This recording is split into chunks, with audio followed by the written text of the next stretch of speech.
जंगल में टूनी चिड़िया और कालू कौआ की दो अलग अलग पेड़ थे। टूनी अपने पेड़ की देखभाल करती थी और कालू कौआ अपना पेड़ का देखभाल करता था। टूनी चिड़िया को देखकर ही कालू कौआ ने भी टूनी के बगल में ही एक पेड़ लगाया था। टूनी चिड़िया की पेड़ सूखा हुआ था और कालू कौआ की पेड़ हरा भरा था। हरा भरा होने के कारण वो अपने ऊपर बहुत घमंड करता था। ओए मेरे पड़ोसी सूखा हुआ पेड़, कैसे हो तुम? तुम्हें देखकर मुझे बहुत तरस आता है। कैसे तुम सूखे पड़े हो? मुझे देखो, मैं कितना हरा भरा हूँ। मेरे मालिक तो बहुत अच्छे हैं जो मेरे इतना देखभाल करते हैं। तुम्हारी मालिक तो अच्छी नहीं है, इसीलिए तुम सूखे पड़े हो। और वो दिन भी दूर नहीं जब मैं मीठा मीठा फल दूंगा। तुम फल क्या दोगी? तुम्हारी तो एक भी हरियाली पत्ते तक नहीं है। मेरे दोस्त, इतना भी घमंड अच्छा नहीं होता। इतना भी घमंड मत करो।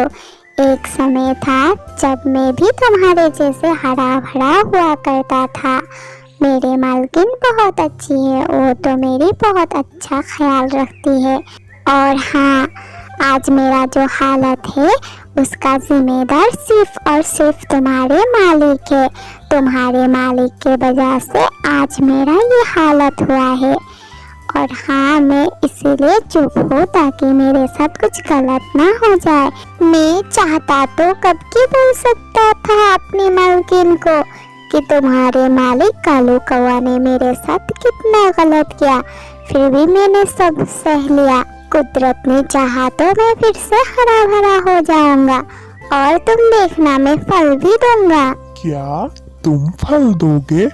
ओए होए, शकल देखा है तुमने अपना? तुम खाली बैठकर सपने देख सकते हो। सूखा हुआ पेड़, एक पत्ता तो है नहीं तुम्हारे डालों में, और आए बड़े बड़े बात करने। कुछ ही दिनों में मैं मीठा मीठा फल देने वाला हूँ, और देखना सभी पंछी आकर मेरे ऊपर बैठकर ही फल खाएंगे।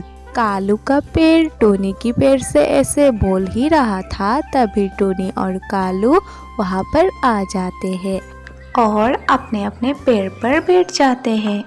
कालू कौआ टूनी को चिढ़ा चिढ़ा कर बोलने लगता है। देखो देखो कमजोर छोटी चिड़िया, तुम्हारी झाड़ को तो देखो कैसे हर दिन सूख रहा है। सारे पत्तियां तो सूखकर झड़ चुका है, और मेरे पेड़ को तो देखो कितना हरा भरा चमक रहा है। ये चमकेगा भी क्यों नहीं, जिसका ख्याल मैं अच्छे से रखता हूँ। तुम तो अपनी पेड़ से प्यार भी नहीं करती हो, इसीलिए तुम्हारी पेड़ सूख गया है और सूखेगा, और दिन भर दिन सूखेगा। हा हा हा हा हा हा। दुष्ट कौवे, ज्यादा मत बोलो। मेरा पेड़ सूख जरूर चुका है, लेकिन ये भी एक ना एक दिन हरा भरा हो जाएगा। हर किसी की जिंदगी में दिन एक ही जैसी नहीं होती है, ये तो प्रकृति का नियम है। क्या पता कल तुम्हारे ये हरा भरा पेड़ सूख जाए, इसीलिए ज्यादा घमंड मत करो। मेरे पेड़ जरूर हरा भरा होगी। चिड़िया चिड़िया, मैं क्यों सूख रहा हूँ?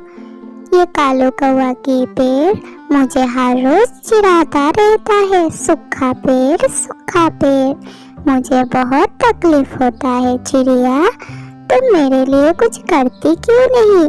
क्या मैं पहले जैसे हरे भरे नहीं होऊंगा? कभी कभी तो लगता है मेरी कोई अपना ही नहीं है।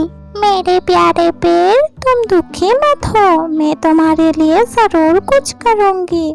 तुम जरूर पहले जैसे हरे भरे हो जाओगे। चिड़िया, तुम खाली बैठकर सपने देखो। तुम्हारी ये सूखा हुआ पेड़ कभी जिंदगी में भी हरा भरा नहीं होगा, चाहे तुम जितना भी कोशिश कर लो। हाँ, मेरे मालिक तो बिल्कुल सही बात कह रहे हैं।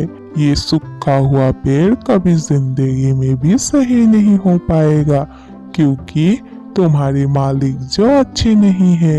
जैसे तुम घमंडी और दुष्ट हो, तुम्हारी पेड़ भी बहुत बुरा है। ये सुनते ही कालू कौवा वहाँ से उड़ चलता है। जब कालू कौवा की पेड़ सो जाता है, टोनी की पेड़ टोनी को अपने पास बुलाकर कहता है, टोनी, तुम मेरे पास आओ, तुम्हें एक बात बतानी है। फिर टोनी पेड़ के पास जाती है। क्या बात है पेड़, मुझे बताओ। चिड़िया, मैं तुमसे एक बात छुपा कर रखा था, आज मुझे बताना ही पड़ेगा। मैं ऐसे ही सूख नहीं गया हूँ चिड़िया, ये कालू कौवा ने मेरे ऊपर कुछ दवाई लाके डाल दिया था, तब से मेरे सारे पत्ते सूखकर झड़ गए हैं और मैं सूखने लगा हूँ। और मैंने जब बोला मैं अपने मालकिन को बताऊंगा, तब उसने मुझे धमकी दी, बोला इंसानों को बोलकर तेरे झाड़ कटवा दूंगा। इसीलिए मैं बहुत डर गया था चिड़िया, अब मेरे से ये धूप बर्दाश्त नहीं हो रहा है। आज हिम्मत करके ये सब तुम्हें बताना पड़ रहा है चिड़िया।